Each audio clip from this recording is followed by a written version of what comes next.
Halo dulur, selamat datang di Media United, channel fans MU paling netral. Menang dipuji, kalah dibully. Di video kali ini seperti biasa kita akan membahas beberapa berita terbaru dari Manchester United. Ada update-update baru yang menurutku sangat menarik untuk kita bahas bersama. Langsung aja kita masuk ke berita yang pertama. Penyerang Manchester United, Rasmus Højlund terbuka untuk bergabung dengan AC Milan.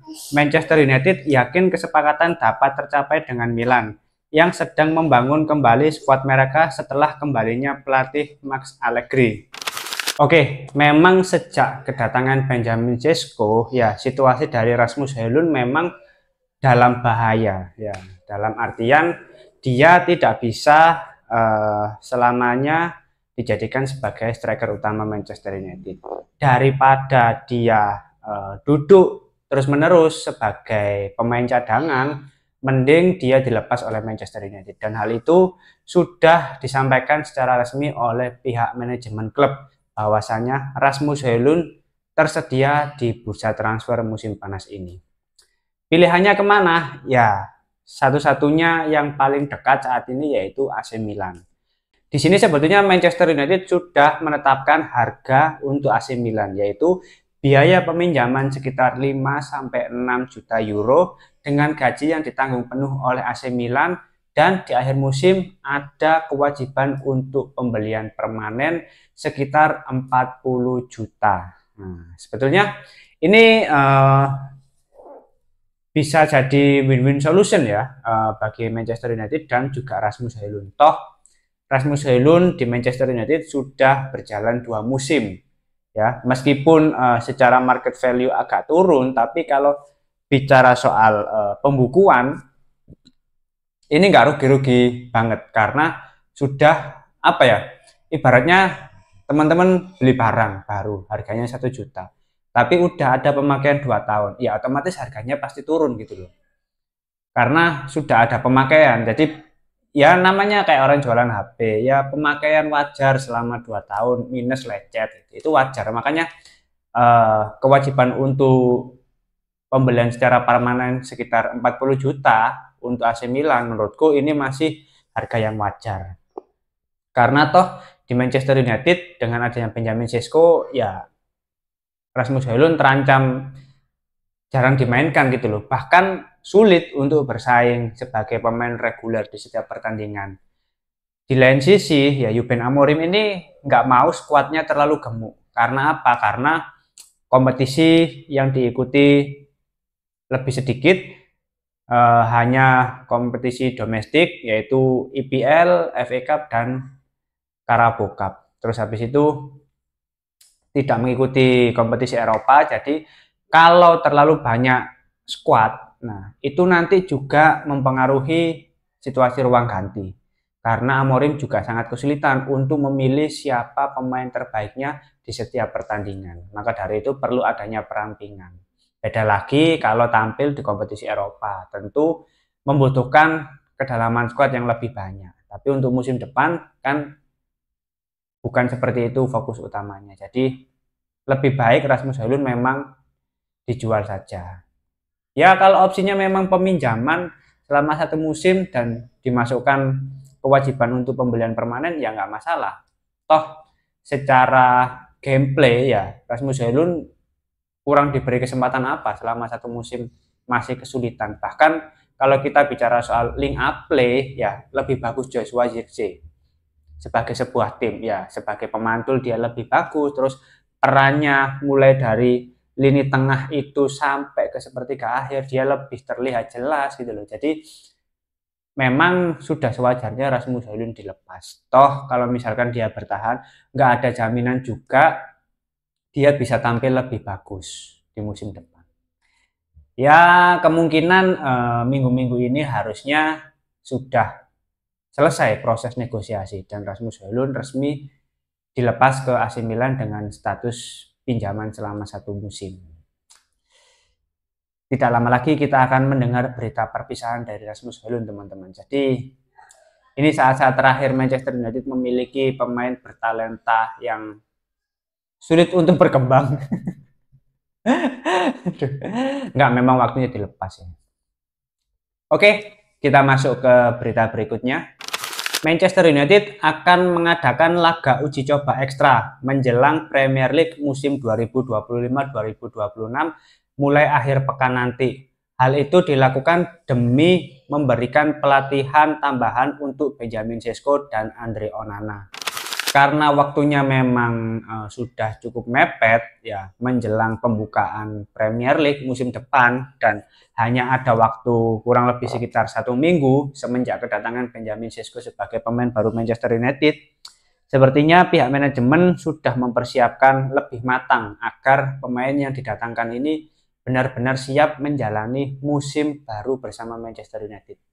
Maka dari itu akan diadakan laga tertutup untuk melatih kebugaran pemain-pemain baru, terutama Benjamin Sesko dan Andre Onana yang baru saja pulih dari cedera. Sebetulnya cedera terus nggak apa-apa ya kalau Andre Onana ya. Toh yang dikhawatirkan musim depan kayaknya masih tetap ada blunder-blunder konyol dari Andre Onana gitu loh. Masalahnya apa ya? Oke lah, lini serang ini diperbarui. Dan teman-teman bisa lihat ya, proses latihan dari Benjamin Sesko. Atletisnya itu sudah sangat terlihat, sundulan-sundulannya kayak mewah gitu ya. Nggak sabar jelang laga debutnya saat melawan Arsenal ini, sebesar apa kontribusi yang dilakukan oleh trio lini serang Manchester United, mulai dari Benjamin Sesko, Matheus Cunha, dan Bryan Mbeumo. Menarik untuk kita nantikan bersama. Tapi kembali lagi, tujuan diadakannya laga tertutup ini untuk melatih kebugaran para pemain agar lebih siap menjalani musim Premier League 2025-2026. Dan kita semua sebagai fans tentu berharap Manchester United bisa lebih baik lagi, bisa kembali bersaing di papan atas. Ya paling tidak dengan tidak ikut sertanya Manchester United di kompetisi Eropa, ya harusnya lebih banyak persaingan, harusnya lebih banyak persiapan dan lebih matang untuk menjalani kompetisi Premier League. Oke, kita masuk ke berita yang terakhir. Manchester United akan terus menghubungi Carlos Baleba dalam beberapa hari ke depan. Situasi dengan Brighton masih sulit, tetapi United tidak menyerah. Manchester United merasa sang pemain terbuka untuk pindah. Sebetulnya kalau aku lihat situasi dari Carlos Baleba, ini agak membingungkan juga ya teman-teman. Oke lah, Manchester United berusaha lebih keras untuk mendatangkan Carlos Baleba. Di lain sisi Brighton tetap mempertahankan value yang tinggi untuk Carlos Baleba, yaitu sekitar 104 juta pound sterling. Tapi kalau Manchester United berusaha keras untuk mendatangkan Baleba, ini uangnya dari mana anjir? Ini yang aku khawatirkan itu bukan mampu atau enggaknya Manchester United untuk mendatangkan Carlos Baleba, tapi tekanan yang akan dihadapi oleh pemain tersebut gitu loh. Oke lah, Carlos Baleba ini benar-benar pemain muda yang sangat bertalenta. Kita semua tahu kualitas dari Carlos Baleba ini seperti apa. Perannya sebagai gelandang bertahan itu nggak perlu diragukan lah. Bahkan salah satu yang terbaik di Liga Inggris untuk saat ini.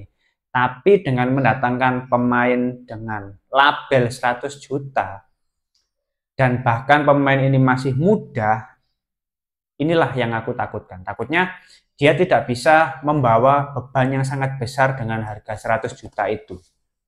Kita sudah banyak melihat pemain-pemain yang didatangkan ke Manchester United yang tidak sesuai dengan harga yang dibayarkan, akhirnya pemain tersebut flop.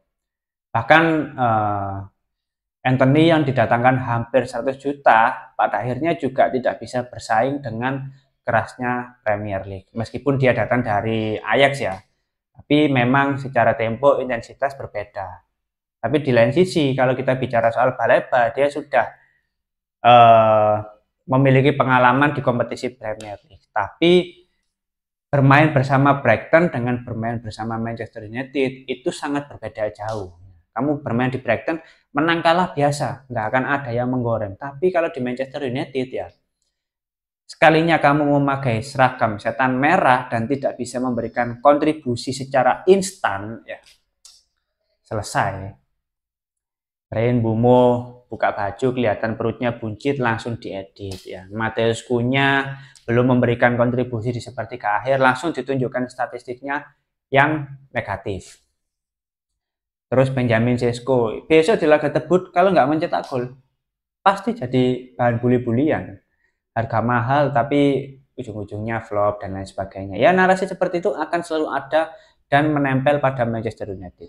Maka dari itu bandrol 100 juta untuk Carlos Baleba menurutku agak berlebihan ya dari Brighton. Ini memang ya nggak make sense gitu loh. Oke lah dia bertalenta, masih muda, ya prospek jangka panjangnya masih sangat bagus. Tapi 100 juta tetap nggak worth it.